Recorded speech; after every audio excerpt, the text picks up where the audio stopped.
Ciao a tutti, sono Sara. Hello everybody, I'm Sara and welcome back to Italiano in 3 minuti, Italian in 3 minutes.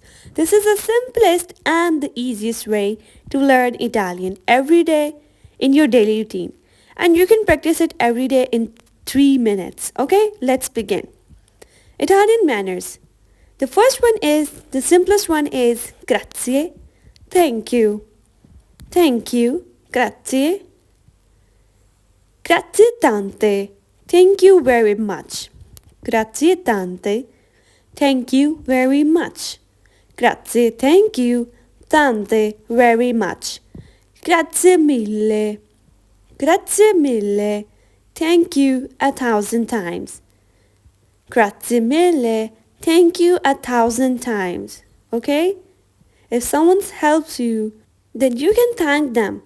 You can say grazie mille. Now this is a new phrase added to our Italian vocabulary. La ringrazio, la ringrazio. Thank you very much. It's a formal way to say thanks. La ringrazio. Thank you. If you want to be formal to someone, you can say thank you like this. Next one is prego.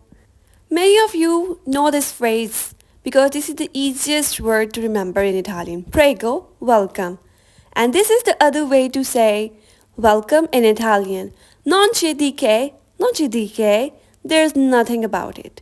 You can say, prego, non c'è di che, there's nothing about it, if you want to be more kind to them. If you like the video, then don't forget to like and comment on this video, and please subscribe to my channel for more helpful videos like this. Next word is di nulla. Di nulla, you're welcome. This is also a new word in our vocabulary. Please remember it. Di nulla, you're welcome. Per favore, per favore. If you want to be kind to someone, you can say this word. Per favore, please. Please. Per favore. If you want to practice these words, then you can pause the video and practice it by yourself, okay? I'll post every day a video of 3 minutes to practice your Italian. So please follow the videos and don't forget to subscribe to my channel Languages with Sara. Thank you for watching. Ciao, a presto.